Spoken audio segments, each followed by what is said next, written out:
You think survival in the Arctic was just about hunting seals and hoping for the best? Think again. Inuit families across Alaska, Canada, and Greenland developed some of the most ingenious, resourceful, and life-sustaining foods ever created. Let's dig into 30 cheap meals Inuit families ate to survive brutal 50-below winters. Muktuk was the original Arctic superfood, sliced from the skin and blubber of bowhead or beluga whales and eaten raw, frozen, or fermented. The outer black skin provided chewy texture while underlying fat melted on the tongue with richness no other food could match. Families gathered after successful hunts, sharing fresh catch while elders sliced portions with curved ulus passed through generations.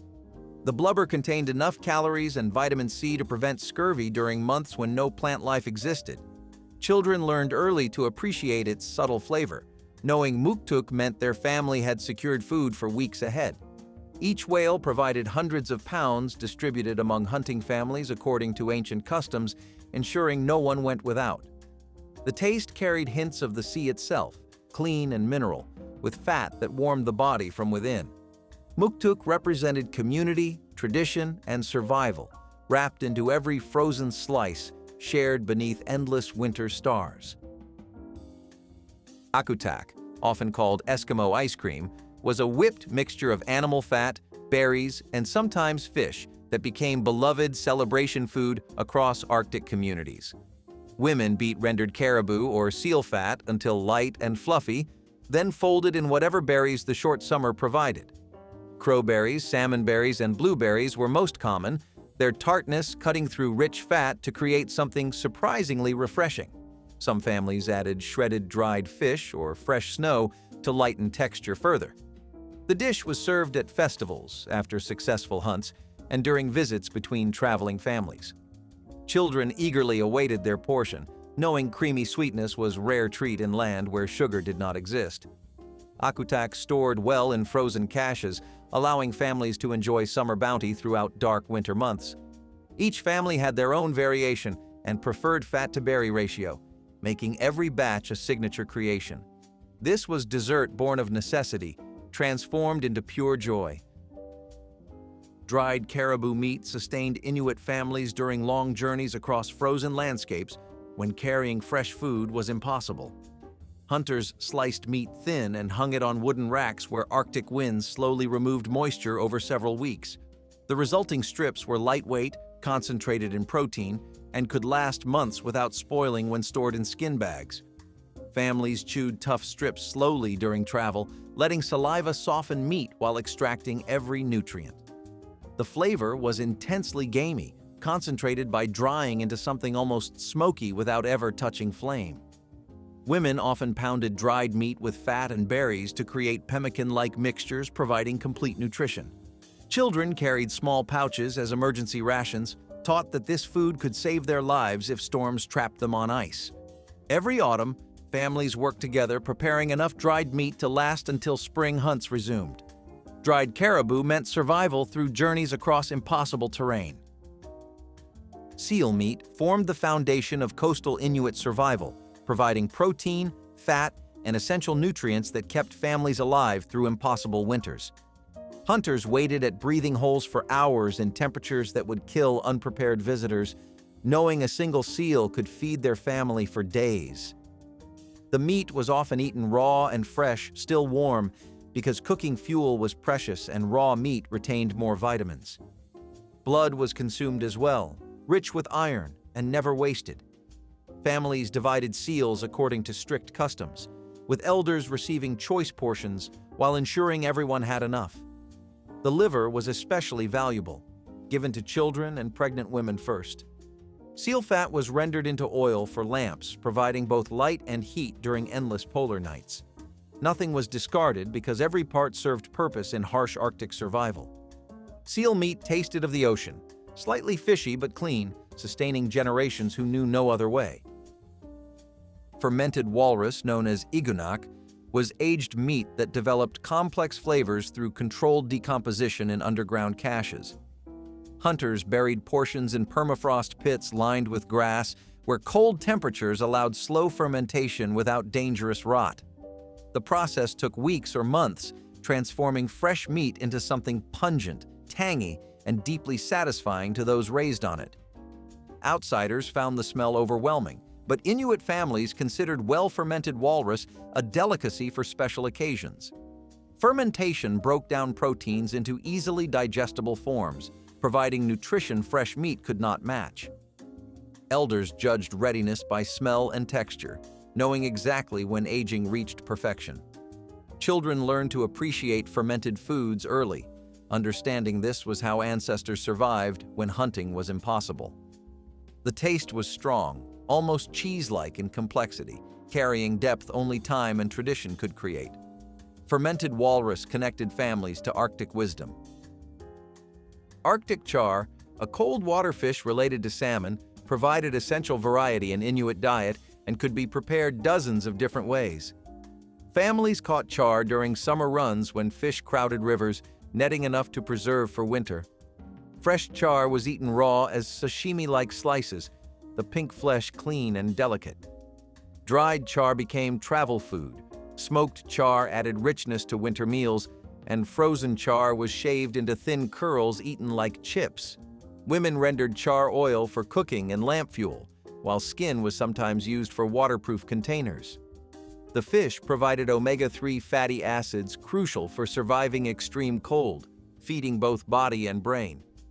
Children often caught their first char young, learning fishing skills that would sustain them throughout life. Char runs meant celebration, with families gathering at traditional spots used by ancestors for generations. Every preparation method honored the fish that helped their people survive the harshest environment on Earth. Caribou fat was as valuable as meat itself, carefully collected and stored to provide calories, keeping bodies warm through brutal winter months. Women scraped fat from hides and gathered it from around organs, rendering it slowly until pure and white. This fat was mixed into nearly everything, added to dried meat, blended into akutaq, spread on dried fish, and eaten plain when hunger demanded immediate energy. A single caribou could provide pounds of fat, meaning the difference between comfort and suffering during deadly cold snaps. Families calculated fat reserves carefully, knowing exactly how much they needed to survive until spring caribou returned. The rendered fat stored perfectly in cold caches, never spoiling in perpetual freeze. Children were taught that eating fat was not indulgence but necessity, that ancestors survived because they understood this truth. Caribou fat carried clean, mild flavor that enhanced whatever it touched. This was concentrated survival stored in skin pouches. Fish head soup transformed parts outsiders might discard into rich, nourishing broth that warmed families during the coldest nights. Women simmered fish heads slowly in stone pots, extracting collagen, fat, and minerals from bones and cartilage. The resulting soup was thick, almost gelatinous when cooled, with deep oceanic flavor speaking of surrounding waters. Cheeks and eye sockets contained particularly prized meat, tender morsels that children competed to claim. The broth provided hydration as well as nutrition, crucial when melting snow required precious fuel. Families gathered around shared pots, sipping soup and sharing stories while wind howled outside. Nothing was wasted from any fish because waste meant death in environments where food could not be replaced easily. Fish head soup represented practical wisdom passed through generations who understood survival required using everything. The rich broth warmed bodies from within when temperatures dropped to deadly levels outside skin tents and sod houses. Frozen raw fish, eaten directly from ice caches, was everyday food for Inuit families who understood cooking destroyed vital nutrients. Fishermen stored catch in snow houses or permafrost cellars where temperatures stayed constant year-round. When hunger struck, someone retrieved frozen fish and shaved thin slices directly from solid flesh using sharp knives. These frozen shavings melted on tongue, releasing clean flavors that cooking would have diminished. The practice provided maximum nutrition from every catch, preserving vitamins heat would destroy. Children grew up eating frozen fish as casually as other cultures ate bread, knowing no other way. Families often ate together, gathered around frozen fish from which everyone sliced portions according to appetite. The texture was smooth and crystalline, the flavor pure and bright with ocean minerals. Frozen raw fish demonstrated Inuit understanding of nutrition, centuries before Western science confirmed their wisdom. This was survival eating refined to elegant simplicity. Seal oil served as both food and fuel, the versatile foundation of Inuit household economy that no family could survive without. Women rendered blubber in shallow stone lamps, collecting golden liquid that rose and pooled on surface.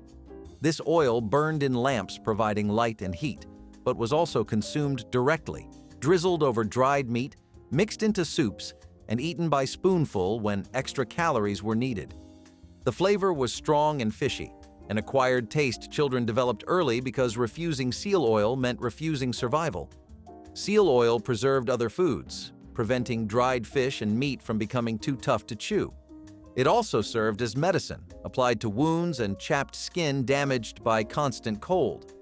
Families traded seal oil across vast distances, its value recognized by all Arctic peoples. A lamp filled with seal oil meant warmth, light, and life during months when sun never rose above horizon. Seal oil was liquid gold in frozen world.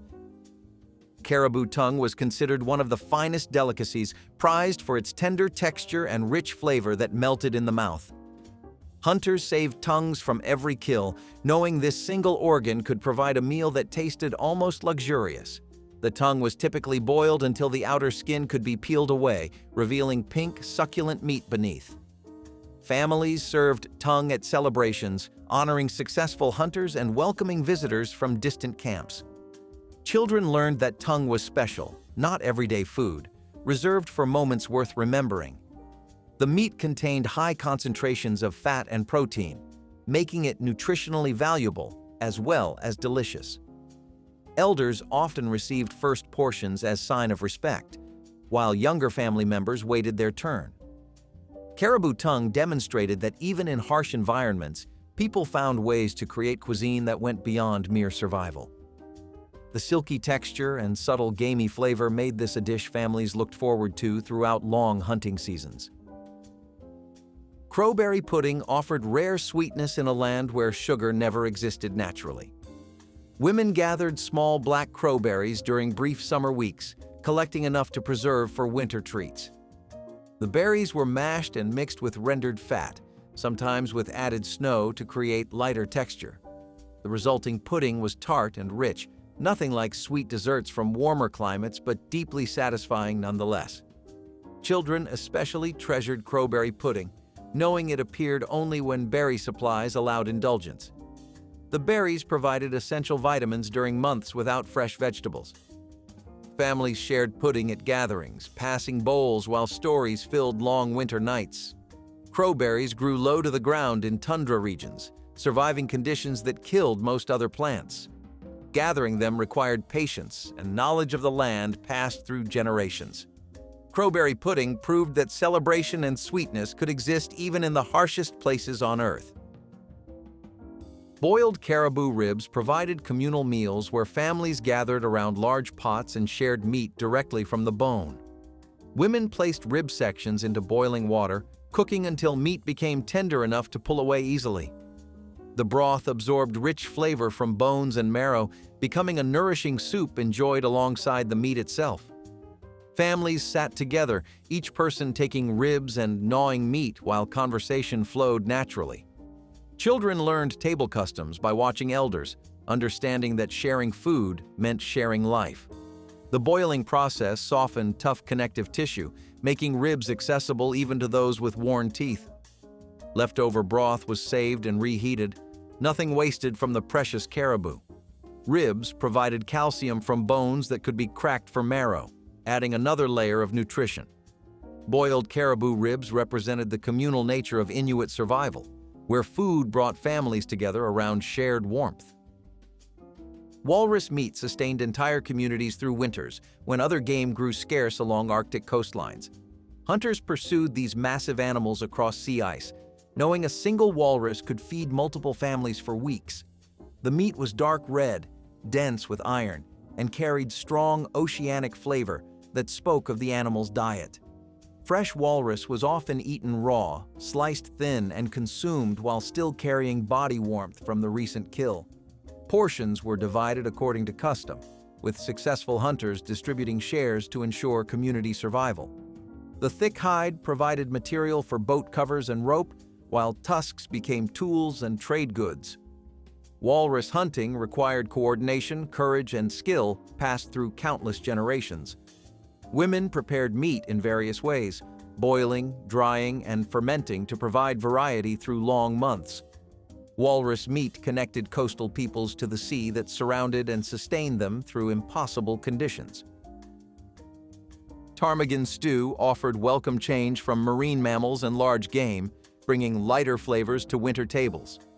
These Arctic birds turned white in winter, camouflaged against snow, but skilled hunters knew where flocks gathered. The small birds were plucked, cleaned, and simmered slowly in stone pots until meat fell from delicate bones. Women added whatever herbs or roots summer gathering had provided, creating aromatic broth that filled small dwellings with warmth. Children often helped gather ptarmigan eggs in spring, learning to spot hidden nests among rocks and tundra. The meat was mild compared to seal or caribou, providing gentle relief from stronger flavors that dominated Arctic diet. Ptarmigan feathers stuffed clothing and bedding, providing insulation that trapped body heat. Stew stretched limited birds to feed more mouths, with broth as valuable as meat itself. Ptarmigan stew reminded families that even frozen lands offered variety to those who knew where to look. Caribou blood soup utilized every part of the animal, wasting nothing from precious kills that sustained families through winter. Fresh blood was collected immediately after slaughter, before it could freeze solid in Arctic temperatures. Women mixed blood with water and fat, simmering gently to create thick, iron-rich soup that strengthened the body. The taste was mineral and earthy, unfamiliar to outsiders but comforting to those raised on it. Blood provided concentrated nutrition that helped prevent anemia during months without fresh vegetables.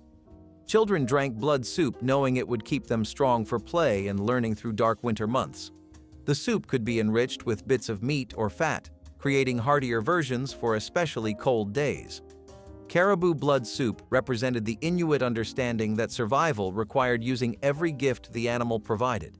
Nothing was shameful about consuming blood when blood meant life itself in frozen wilderness. Smoked fish hung from drying racks throughout Arctic summers, preserving the abundance of fishing season for lean months ahead. Families caught salmon, char, and whitefish in quantities far exceeding immediate needs, preparing for winter's scarcity. The fish were split, cleaned, and hung over smoky fires fueled by whatever driftwood or scrub brush the land provided. Smoke penetrated flesh slowly, transforming fresh fish into concentrated protein that could last through endless winter nights. The flavor deepened with smoking, becoming rich and complex in ways fresh fish never achieved. Children helped tend smoking fires, learning patience and responsibility while absorbing traditional knowledge.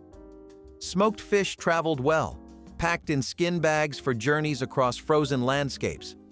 The preserved fish could be eaten directly or rehydrated in soups and stews. Smoked fish represented summer's gift to winter, abundance preserved through skill and foresight. Beluga whale meat provided coastal communities with massive quantities of protein from single successful hunts. These white whales traveled in pods along Arctic coastlines, and hunters pursued them in skin boats paddled silently across dark waters. Fresh beluga meat was dark, rich, and slightly sweet compared to other marine mammals. Families divided the whale according to traditions, ensuring everyone received fair portions, regardless of hunting participation. Women prepared meat in multiple ways, eating some fresh while drying and fermenting rest for storage. Beluga hunting was dangerous work requiring courage, skill, and cooperation among hunters who trusted each other completely. The fat was rendered for oil, the skin became muktuk, and organs provided concentrated nutrition. Children grew up hearing stories of great beluga hunts, understanding that this whale sustained their ancestors through generations. Beluga whale meat connected families to ocean cycles that governed Arctic life. Bone marrow was cracked from caribou and other large game, providing concentrated fat and nutrients that bodies craved. Hunters saved long bones specifically for marrow extraction, knowing this rich substance could mean survival during hard times. Bones were cracked with stones or boiled until marrow could be scooped out with fingers or simple tools. The marrow was eaten fresh, mixed into other foods, or saved in frozen caches for later consumption. The taste was buttery and mild, almost sweet, providing satisfaction that lean meat alone could not offer. Children learned to crack bones efficiently, wasting nothing from animals their families worked so hard to hunt. Marrow contained essential fatty acids that helped bodies and brains function in extreme cold. Bone marrow represented the depth of Inuit resourcefulness, finding nourishment where others might see only waste. Every bone told a story of survival through careful use of all nature provided. Seaweed and kelp gathered from shorelines added minerals and variety to diets dominated by meat and fat. Women collected seaweed during low tides, harvesting fronds that would dry easily in Arctic winds. The dried seaweed stored well and could be eaten directly, or added to soups and stews throughout winter. Flavors ranged from mild to intensely briny, depending on variety and preparation method. Seaweed provided iodine essential for thyroid function, nutrients difficult to find in purely meat-based diets. Children sometimes snacked on dried seaweed, enjoying its salty crunch between meals of heavier foods. Coastal families knew which beaches produced best seaweed and returned to traditional gathering spots yearly. The plants required no hunting, no danger, just knowledge of tides and seasons passed through generations. Seaweed and kelp reminded families that the sea provided more than just animals for those willing to look carefully. Musk ox meat provided rare but treasured protein when hunters encountered these shaggy beasts on frozen tundra.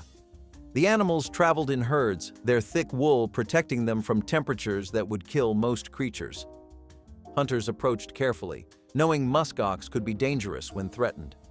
The meat was darker than caribou, richer in iron, with deeper flavor that satisfied during coldest months. Families divided large animals among multiple households, ensuring the bounty benefited entire communities. The wool was collected for weaving and insulation, while hides became warm bedding and clothing. Musk ox hunting required patience and skill, tracking herds across vast, empty landscapes. Women prepared the meat in familiar ways, boiling, drying, and storing for future meals. Children learned that musk ox represented abundance when it appeared and uncertainty when herds moved elsewhere. This meat connected families to land that provided unpredictably but generously. Narwhal meat and fat sustained families fortunate enough to hunt these mysterious tusked whales of Arctic waters. Hunters pursued narwhal from kayaks, paddling silently through ice-filled seas where the whales surfaced to breathe. The meat was dark and rich, similar to other whale species but carrying its own distinctive flavor. The famous spiral tusk was valuable for trade, but families depended more on meat and fat for survival. Narwhal blubber was particularly prized, rendered into oil that burned bright in stone lamps. Women prepared the meat fresh, dried, or fermented depending on storage needs and family preferences. Children grew up hearing tales of narwhal hunts, understanding that these whales represented both danger and reward. The hunt required extraordinary skill, paddling fragile boats among icebergs to reach surfacing whales. Narwhal meat connected families to ocean mysteries that outsiders could barely imagine. Fermented seal flipper, called Igunaq in some regions, was aged delicacy that developed intense flavors through careful preservation. Flippers were buried in permafrost or stored in seal skin bags where controlled decomposition transformed the meat. The fermentation process took weeks, monitored by experienced elders who knew exactly when flavor reached perfection. The resulting meat was soft, pungent, and deeply savory to those raised on fermented foods. Outsiders often struggled with the strong aroma, but Inuit families considered properly aged flipper a celebration food. The fermentation made nutrients more bioavailable, providing nourishment that fresh meat could not match. Children learned to appreciate fermented foods gradually, their palates adjusting to flavors their ancestors had enjoyed for millennia. Fermented seal flipper represented patience, knowledge, and connection to traditional preservation methods. Every bite carried generations of wisdom about survival in frozen lands. Arctic hare provided lean meat during seasons when larger game proved scarce across frozen landscapes. These white rabbits blended into snow, but skilled hunters knew their trails and gathering places. The meat was mild and tender, lighter than caribou or seal, offering variety to diets dominated by richer foods. Women prepared hare in simple ways, usually boiling until meat fell from small bones. The fur was saved for clothing trim and bedding insulation, nothing wasted from any animal taken. Children often learned hunting skills by pursuing hare before graduating to larger, more dangerous game. Hare meat stretched further when added to soups and stews, feeding families when other protein was unavailable. The flavor was clean and subtle, appreciated especially by those recovering from illness or with delicate appetites. Arctic hare reminded families that even small creatures contributed to survival. Dried fish eggs provided concentrated nutrition that families valued highly during lean winter months. Women collected eggs during spawning season, carefully removing sacs from salmon, char, and other fish. The eggs were spread on rocks or racks to dry in Arctic winds, transforming into chewy, protein-rich clusters. Dried eggs stored well in skin pouches, providing portable nutrition for journeys across frozen landscapes. The flavor was intensely fishy and salty, an acquired taste that children developed alongside other traditional foods. Fish eggs contained essential fatty acids and vitamins that supported health during months without fresh food. Elders often received choice portions, their bodies needing concentrated nutrition that eggs provided. The drying process preserved summer abundance for winter scarcity, demonstrating Inuit understanding of seasonal preparation. Dried fish eggs represented the careful stewardship of every resource the land and sea provided. Caribou stomach contents, called rumen, provided rare plant nutrition in a diet otherwise dominated by meat. After killing caribou, hunters saved the partially digested lichens and mosses found in the animal's stomach. This greenish mixture was eaten fresh or mixed with meat and fat, providing vitamins impossible to find otherwise. The taste was earthy and slightly fermented, unfamiliar but valued by those who understood its nutritional importance. Children were encouraged to eat rumen knowing it contained nutrients their growing bodies needed. The practice demonstrated deep understanding of nutrition and resourcefulness in using every part of killed animals. Rumen provided fiber and plant compounds that balanced heavily meat-based diets.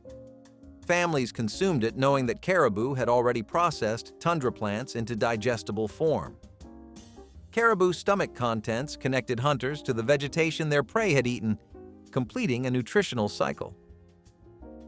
Blubber strips eaten raw provided immediate calories that bodies craved during intense cold. Hunters often consumed blubber directly from freshly killed seals or whales, slicing chunks and chewing while still on the ice. The fat melted slowly in the mouth, releasing energy that warmed the body from within. Families shared blubber communally, passing slices while gathered around successful kills. Children learned early that blubber was not just food, but survival fuel, essential for maintaining body heat. The taste was mild and oily, rich without being overwhelming, satisfying deep hunger that lean meat could not address. Blubber strips required no preparation, no cooking fuel, no waiting, just immediate nourishment when bodies needed it most. Women saved larger portions for rendering into oil, but fresh strips were consumed on the spot. Raw blubber represented the most direct transfer of energy from animal to human in Arctic survival. Aged caribou meat hung in cold caches developed complex flavors through slow air drying over winter months. Unlike quick-dried strips for travel, this meat aged slowly in conditions just cold enough to prevent rot while allowing subtle transformation. The resulting meat was tender, concentrated in flavor, and carried depth that fresh meat could not achieve. Families checked cached meat regularly, monitoring texture and aroma for perfect readiness. The aging process broke down tough fibers, making meat accessible even to elders with worn teeth. Children learned that patience created better food, understanding that some things improved with time. Aged caribou could be eaten directly or added to soups and stews, its concentrated flavor enriching other foods. This preservation method required no work beyond initial preparation and proper storage. Aged caribou meat proved that cold itself was a tool for creating delicious, nourishing food. Roasted seal intestines provided variety and nutrition from parts that might otherwise be overlooked. Women cleaned intestines thoroughly, then roasted them over small fires until crispy on the outside. The result was chewy, slightly gamey, and satisfying in ways that muscle meat alone could not provide. Intestines contained nutrients concentrated from the seal's diet, offering vitamins and minerals found nowhere else. Children sometimes helped with cleaning, learning that every part of the animal deserved respect and use. Roasted intestines appeared at communal meals where sharing demonstrated community bonds. The cooking method was simple but required attention to avoid burning the delicate tissue. Families understood that intestines and organs provided essential nutrition that pure muscle meat lacked. Roasted seal intestines showed that survival meant using everything, finding value where others might see waste. Frozen caribou liver eaten raw provided concentrated vitamins that bodies desperately needed during dark winter months. Hunters saved livers from every kill, knowing this organ contained more nutrition per bite than any other part. The liver was frozen solid in outdoor caches, then shaved into thin slices eaten directly from the frozen mass. The taste was mineral-rich and intense, slightly metallic but deeply satisfying to those who understood its value. Children received liver first, their growing bodies needing vitamins A and iron that the organ provided. Pregnant women ate liver regularly, following traditions that science later confirmed as nutritionally essential. The freezing preserved all nutrients, while raw consumption avoided losses that cooking would cause. Frozen caribou liver represented Inuit wisdom about nutrition that modern science has only recently begun to understand. Every slice carried life-sustaining compounds that made survival possible in impossible conditions. Winter ham hock soup was the kind of pot that worked long hours in the background of the home, simmering quietly until every ounce of flavor had been coaxed out of the hock. Once the ham was eaten, that leftover piece still carried enough richness to season an entire pot of vegetables, potatoes, and beans. Grandma let it cook slowly, hours on hours, until the broth glowed golden and fragrant. Sometimes she shredded the small bits of meat that fell loose, but often the flavor alone was enough. This soup was not just a meal. It was a method of stretching what little remained into something comforting and sustaining. Families counted on it during weeks when the budget was tight or the weather kept them indoors. The soup felt honest, humble, and full of the kind of warmth that settled deep. Winter ham hock soup tasted like making the most of everything you had. Mock chop suey was America's humble imitation of faraway flavors. In small-town kitchens, especially across the Midwest, families used ground beef, cabbage, celery, and onions to create something exotic without straying from local ingredients. Soy sauce, or more often a few dashes of Worcestershire and salt, gave it the illusion of Eastern spice. Everything simmered in a thick gravy and was often served over rice or noodles. For many, it was their first taste of a world beyond their own, adapted to fit Depression-era budgets. It looked different, smelled foreign, and tasted comforting all at once. Kids loved it for its savoriness, adults for how it stretched meat across several meals. Though it began as imitation, mock chop suey became its own tradition, a dish that proved you did not need authenticity to find connection, just creativity and a good skillet. Cabbage core stew was a lesson in patience and pride. Cooked from the part most folks tossed in the compost without a second thought. The outer leaves were long gone, pickled or boiled to mush. But that white, dense center, that was the prize. Chopped down like firewood and simmered low with onion, salt, and any grease left in the skillet from breakfast. The longer it cooked, the sweeter it turned, losing that bitter bite and softening into something resembling food. A potato might make it in, maybe a strip of bacon rind if someone had been paid. This was not a dish you bragged about. It was a dish you endured. But it was warm. It was soft. It was food. And in a world where waste was a sin, it meant you had not given up. Cabbage core stew was what your grandmother made when the cupboard was down to its last whisper. And still, she served it with a smile. Because shame does not live in an empty pot. It lives in forgetting how hard people once fought to fill it. Smothered turnips and tops were the kind of winter dish that proved nothing in the pot ever went to waste, especially during the cold months when every ingredient mattered. Families cooked the roots and the greens together because separating them felt like throwing away flavor no one could afford to lose. Grandma peeled the turnips, chopped them into thick chunks, and washed the greens until the sink filled with steam. She let everything simmer slowly with onions, a little fat if she had it, and enough seasoning to make the whole house smell warm, even when the wind rattled the windows. The roots softened into something mild and comforting, while the greens soaked up every bit of flavor in the pot. This dish tasted like survival shaped into supper, born from hard seasons when people had to stretch what the soil gave them. In many homes, it stood beside cornbread, filling bellies without emptying the pantry. It was simple, it was humble, and yet it carried a depth that only comes from meals made out of necessity and love. Every bite held the kind of wisdom passed down by elders who knew how to turn almost nothing into something that fed everyone at the table. Smothered turnips and tops tasted like winter done right. Cabbage and tomato skillet was what you made when there was nothing left to make. Ground beef, shredded cabbage, canned tomatoes, and onion, fried together until the house smelled like survival. It was not elegant, but it was honest. Every spoonful delivered the bite of pepper and the sweetness of cooked-down cabbage, proof that even a few cheap ingredients could become a family's dinner. This was the food of mill towns, tenant farms, and one-room apartments where every penny mattered. It cooked fast, served plenty, and left almost nothing to clean up. A working mother's blessing. The color alone was cheerful, red and green against the gray of winter. And though no one wrote down the recipe, everyone remembered it. The cabbage and tomato skillet was not about perfection, it was about endurance, the kind that fed both hunger and hope. Turnip top stew was green, gritty, and grown from what wealthier folks left behind. The tops, the leafy, tangled bits hacked off and discarded, were gathered from markets or pulled from backyard soil.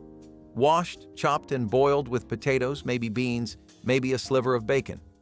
The flavor was bold, peppery, a little muddy, but it was real. No one paid for turnip tops. That was the point. They were free, unwanted, but not useless. Simmered long enough, they turned soft, then silky. They gave the stew life. The broth darkened to green gold. A crust of bread made it a meal. And suddenly, the poorest part of the plant became the heart of supper. Turnip top stew was not fancy, but it was proof that the line between trash and treasure is thinner than you think. In tough times, people learned that what others discarded might still hold enough to nourish. Salt pork winter greens pot was a tradition carried from one cold season to the next, built on the belief that even tiny scraps could transform a whole meal. When money was tight and fresh produce was limited, greens like collards or mustard became the backbone of winter cooking. A small piece of salt pork, barely enough to be considered meat, held enough flavor to season an entire pot. Grandma washed the greens, stripped the stems, and let them simmer until they softened into something hearty and wholesome. The salt pork gave a smoky depth that tasted far richer than its size suggested, and the pot liquor at the bottom became the best part, sipped like soup or soaked up with cornbread.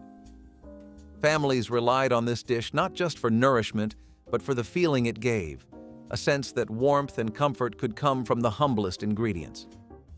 In winters, when the wind was sharp and bills piled high, this greens pot held families steady. It tasted like strength simmered slow. Cabbage and sausage stew was winter's answer to hunger. In homes where meat was precious, a single sausage could flavor an entire pot. Cabbage, onion, and potato took up the rest, slow-cooked until they soaked in every drop of smoky richness. The broth was peppery, the smell both humble and hearty. Served in thick bowls with bread, it was the kind of meal that made the world seem softer for a little while. This dish crossed cultures, found in Polish, German, and African American kitchens alike, each with its own rhythm and seasoning. It was proof that good food did not need abundance, only attention. The stew tasted better the next day, its flavors deepening as the cabbage gave up its sweetness. It was the kind of meal that asked for nothing but gave everything: warmth, comfort, and the quiet assurance that spring would come again. Burgoo may sound like something you would shout in a difficult situation, but this is in fact the everything stew of Kentucky, which has an interesting history. Settlers used whatever ground meat and vegetables were available in their kitchens in the preparation of this dish. If you were a pioneer in the wilderness, that meant wild game. Think squirrel, rabbit, and even raccoon. Most burgoos served today are made from beef, pork, and chicken, cooked with corn, lima beans, okra, and tomatoes. Burgoo is known for its intense, slightly smoky taste and thick, stew-like texture, which can be attained by slow cooking for approximately 24 HRs. Burgoo is taken with utmost seriousness in Kentucky. However, burgoo was the first festival food that was simmered in large kettles over burning coals and was offered to church gatherings, fairs, and political meetings. It was said that a great burgoo could feed a whole town, and today, some places still make it in 100-gallon kettles, stirring with paddle-sized spoons. There is even a Kentucky Burgoo Festival where different cooks prepare and offer out the best-tasting burgoo. As expected by this enduring tradition, no two burgoo recipes are the same. Therefore, if you have never tasted burgoo, get a recipe and allow the stew pot to do its magic. Remember, it will take time. This is not a dinner that you can prepare in the blink of an eye. It is an experience. Red pepper winter cabbage fry was the kind of dish that came from gardens long gone quiet under frost, but still managed to show up on the table through planning and memory. Families saved dried red peppers from the warmer months, stringing them up in kitchens where they hung like little sparks waiting for their season to return. When winter settled in and vegetables became scarce, cabbage stayed dependable, sturdy, and patient in the root cellar. Grandma sliced it into shreds, heated bacon grease or whatever fat was left, and tossed it with crushed dried pepper until the pan hissed and filled the kitchen with warmth. The red pepper did not just add heat. It added life, a reminder of summer sun even when the wind howled outside. This dish was quick, cheap, and filling, which made it perfect for families trying to stretch the days between grocery trips. You could feed a whole table with one head of cabbage and a handful of peppers, and no one complained because the flavor was loud enough to make you forget how simple the ingredients were. This was winter survival dressed up as comfort, built on the knowledge that nothing should go to waste, and everything could become a meal if you treated it right. And when the plate hit the table, steaming and bright with specks of red, it tasted like determination warmed in a skillet. Ground beef and cabbage gravy over bread was the meal you made when there was almost nothing left, and somehow it still tasted like kindness. Ground beef browned with onions and cabbage made a quick, rich gravy thickened with flour and broth. It was spooned over day-old bread or toast, soaking in until it became soft and savory. The first bite warmed the chest. The second reminded you that a meal could still feel generous even when it was not. Families called it poor man's stew, but there was dignity in its making. The cabbage stretched the meat, the bread caught every drop of flavor, and together they became something greater than the sum of their parts. It was not about indulgence. It was about care and making sure everyone got their share. Salt pork and boiled water soup began with one single cube of meat, small, hard, and saltier than anything else in the house. That lone piece of salt pork got dropped into a pot of water, where it slowly surrendered its fat and flavor over the course of an hour. You watched the sheen rise to the surface, a slick halo of grease that promised at least a little richness. The smell was better than the taste, and everyone knew it. But no one complained. Sometimes a potato was diced into the broth, sometimes an onion, but often it was just water and pork, enough to convince the tongue that you were eating soup instead of flavored water. The meat itself was never served. That cube stayed in the pot, reused again tomorrow, until it finally disintegrated from overuse. That was the rule. You fed the family with its echo, not its flesh. It was not satisfying. It was not filling. But it was hot. It was something. And in a time when you had nothing to spare, the scent of simmering pork fat was a strange kind of comfort. It meant someone was still trying. Hot grits with bacon drippings were the winter breakfast that kept families warm long before the sun climbed up over the rooftops. Grits were cheap, filling, and dependable, which made them perfect for cold seasons when the body needed something hearty to face the day. Grandma saved every spoonful of drippings from the skillet, pouring them into a jar she kept near the stove like it was treasure. When the water boiled and the grits began to thicken, she added a little scoop of those drippings, stirring slowly until the pot turned creamy and rich. The smell alone was enough to pull children from warm beds. This breakfast did not need anything fancy. The flavor came from the memory of yesterday's meal and the promise of today's strength. It tasted like warmth you could hold in your hands, the kind that spread through your chest and made winter mornings feel possible. This was not restaurant food. This was real food made by people who understood how to stretch flavor across days. Hot grits with bacon drippings tasted like comfort, resourcefulness, and the quiet determination to start the day with something good. Depression-era cabbage soup was survival in a pot. It began with water, not stock, and whatever scraps the week had left behind. A ham bone, a heel of onion, a wilted carrot. Cabbage went in by the handful, sliced thin to cook down soft, its sweetness turning broth into something more than it was. Ground beef or sausage might stretch across several meals, browned just enough to flavor the pot before being set aside for tomorrow. People called it soup, but it was more like resilience simmered on the stove. It filled the belly, warmed cold hands, and kept families fed through long winters when the pantry shelves were bare. The taste was humble, peppery, cabbage sweet, sometimes smoky if luck allowed, and yet no one complained. In those days, waste was unthinkable, and gratitude was constant. That pot of cabbage soup was not just dinner, it was hope you could eat.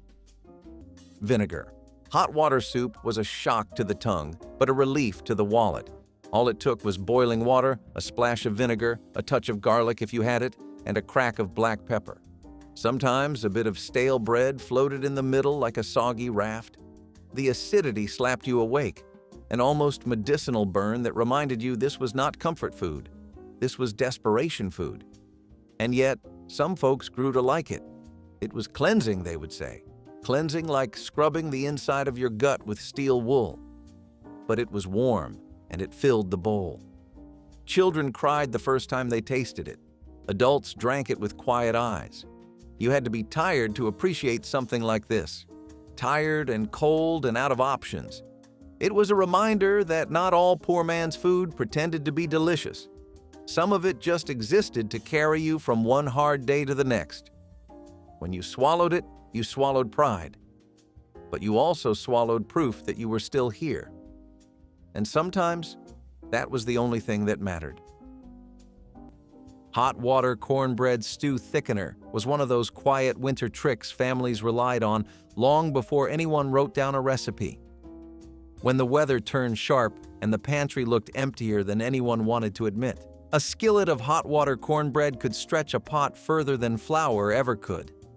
Grandma would crumble the leftover pieces right into the bubbling stew, letting them dissolve slowly until the broth thickened into something rich and hearty. It was a method passed down through instinct, never measurement. The cornbread added body, warmth, and a flavor that made a plain pot taste like something you had planned for instead of something you simply managed to get by with. Families who worked long hours needed meals that filled you up and held you steady, and this trick did exactly that. It turned thin broth into real food and turned a small amount of ingredients into something that could feed a whole table. This was winter cooking at its most honest, the kind where you turned what you had into something comforting without asking for anything extra. And when everyone sat down with steaming bowls wrapped in their hands, nobody thought about scarcity. They thought about the way the stew clung to the spoon, the way it warmed the chest, the way it made a cold night feel survivable. Hot water cornbread stew thickener was never fancy, never written, and never forgotten by anyone who grew up on it. It tasted like resilience shaped into a meal. Old-fashioned stuffed peppers were a triumph of economy. Bell peppers, once cheap and plentiful, became edible bowls for a mix of rice, ground beef, and tomato sauce, the holy trinity of Depression-era kitchens. They baked slowly until the peppers softened and the filling fused into a single, savory heart. The smell of it meant Sunday had arrived, a day when the family gathered and ate together no matter what the week had been. For many, it was the closest thing to celebration they could afford. Colorful, hearty, and proud. Each pepper stood upright in the pan like a promise kept. No one would go hungry tonight. Some cooks added breadcrumbs or leftover vegetables to stretch it further. The result was always the same, a meal that filled the stomach and comforted the soul. Stuffed peppers were proof that creativity was as essential as any ingredient. Bread heel and onion soup came from the back of the pantry and the bottom of the loaf. Those last hunks of bread, too dry to enjoy but too precious to toss, were torn into cubes and browned in a skillet with sliced onions. If there was any fat left in the house, it got used here. Then came the boiling water, poured right in. It hissed, it steamed, it turned the skillet into a bubbling potion that smelled better than it tasted. But it did taste like effort, like someone cared enough to turn nothing into something. Children wrinkled their noses. Adults stared into it, spooned it up anyway. Sometimes a pinch of salt or a dash of pepper elevated it just enough. You were not supposed to savor it. You were supposed to eat and get on with it. This was food that filled space, not hearts. But it stayed in memory like a splinter, because even if it was plain, it was earned. You watched your parents stir that pan with tired wrists and wondered how long it took to learn how to survive without complaint. And that soup, bland as it was, always tasted like an answer you were not ready to hear. Molasses snow biscuits were the winter morning treat families depended on when cold wind rattled the windows and sugar was too expensive to use freely. Molasses poured slow like winter honey, thick and dark, stretching sweet flavor through dough that otherwise would have tasted plain. Grandma mixed flour, baking powder, lard, and just enough molasses to tint the dough the color of early morning shadows. She shaped them quickly, hands practiced, and placed them close together so they rose against one another like a small family huddled for warmth. When they baked, the kitchen filled with the deep scent of molasses that made the whole house feel less cold. These biscuits were soft inside, with a slight crust outside, the perfect thing to tear open and eat with butter if you had it or plain if you did not. They were born from practicality but tasted like comfort, proof that even the simplest ingredients could become something worth remembering. On winter mornings when the world outside felt frozen, these biscuits made the first hour of the day feel hopeful. They were not fancy, but they were dependable, and that meant everything. Molasses snow biscuits were the kind of food that stayed in families even when circumstances changed, whispered from one kitchen to another, because no cookbook ever bothered to capture their worth. Cabbage and bean soup was the workingman's dinner, a pot full of nourishment that cost next to nothing. Cabbage gave it sweetness, beans provided the protein, and a handful of spices made it taste like more than it was. Some used white beans. Others used pintos or lentils, whatever they had in their pantry. Everything simmered together until the beans were tender and the cabbage silky soft. The result was thick and hearty, perfect for dipping bread or biscuits. It was food that did not apologize for being simple because it had no reason to. It filled stomachs, warmed hands, and left no one hungry. It carried the faint sweetness of cabbage and the quiet depth of beans cooked slow. For many families, this was the meal that saw them through the hardest winters, proof that comfort did not have to be costly. A pot of cabbage and beans simmering on the stove was a sign that warmth still existed even when money did not. Sometimes a ham bone or spoonful of drippings was added to give it body. But even without, it tasted like care. It was humble food that made people feel seen, nourished, and safe, a reminder that generosity can live inside a single pot. Potato peel broth was not made for flavor. It was made for survival. When money was gone and meat was a memory, the scraps took center stage. Families would save every potato skin in a tin on the counter, letting them dry until there were enough to make a pot. Onion ends, carrot tops, maybe even a garlic clove if someone got lucky. Into the water they went. This was broth built from rejection, slowly simmered into something warm, salty, and strangely comforting. A dash of salt made it taste like something you meant to cook. A spoonful of lard, if available, turned it into a meal. It was poured into chipped bowls and eaten with silence. It did not fill you up, but it gave you something warm to hold. Children learned to be grateful for what they did not have, and parents learned to pretend it tasted better than it did. In the quiet after dinner, that pot sat empty on the stove, a small act of defiance against hunger. There was pride in making something from nothing. Pride and just enough strength to do it again tomorrow. Brown sugar sweet potato mash cakes were the winter lifesaver that turned leftovers into a second meal without anyone complaining. When sweet potatoes lingered after holiday dinners, Grandma did not throw them out.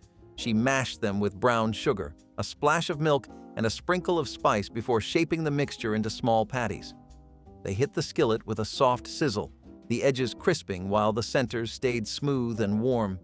These cakes tasted like the echo of a holiday meal, familiar and soothing, as if the season itself refused to let go. Families loved them because they stretched what little they had and transformed scraps into something that felt intentional. Kids did not know they were eating leftovers. They only knew it tasted sweet, warm, and perfect with breakfast or supper.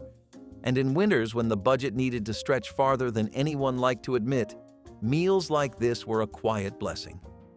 Brown sugar sweet potato mash cakes carried the memory of abundance into the hard months, reminding families that flavor did not disappear just because the holidays ended. They held on to comfort the same way people held on to each other through long, cold weeks. Liver and rice boil was another resourceful creation for those who lived through the leanest times. Organ meats, often discarded by those with the luxury of choice, became the lifeblood of many struggling families. Liver, kidneys, and heart, pieces many would turn up their noses at, were boiled with rice and whatever spices could be found to add flavor. It wasn't fancy, but it was filling. Rice, the staple that could stretch a meal, absorbed the broth from the simmering organs, creating a hearty, if not entirely pleasant, dish. There wasn't much choice in the matter. The bitter irony of the dish wasn't lost on anyone who had to eat it. What many considered awful was transformed into a lifeline. Today, we might turn up our noses at liver and rice, but back then, it was a reminder of just how resourceful and desperate life could become when the pantry was bare. Ground beef and potato hash was the week's final meal. Everything left over fried together until golden and good. Cold potatoes were diced, onions chopped, and ground beef stirred in, sizzling in bacon grease until the edges crisped. The sound alone could make a kitchen feel alive again. It was working people's food, simple and sustaining. The kind of meal that made no apologies for being plain because it did not have to. Served hot from cast iron, it was eaten with ketchup, pickles, or whatever condiment the cupboard still had. In some homes, an egg might crown the top, a small luxury that made it feel like something more. Families called it hash, but it was really a story of thrift, of making beauty from what remained. Every bite carried the smoky taste of labor and care, the warmth of food cooked slow and shared fast. Winter bean pot with cracked corn was one of those slow-cooked meals that sat on the back burner all day, filling the house with a deep, steady warmth that felt almost like a blanket. Beans were the backbone of many winter diets because they were inexpensive, stayed fresh for months, and grew richer the longer they cooked. Grandma poured them into the pot, added cracked corn for texture, and let everything simmer until the beans softened and the corn swelled into tiny bursts that made every spoonful feel hearty. A ham bone or piece of salt pork sometimes joined the mix if one was available. but the meal stood strong even without it. This pot fed large families with little effort, stretching into dinner, then leftovers, then the stew that came after the leftovers. It was the kind of food that held people together when the days felt long and the nights felt colder than anyone liked. Winter bean pot with cracked corn tasted like steady, quiet strength, built one simmering hour at a time. Which forgotten Arctic meal surprised you most? Drop your thoughts in the comments, hit that like button, and subscribe to join our journey through culinary history, one lost recipe at a time.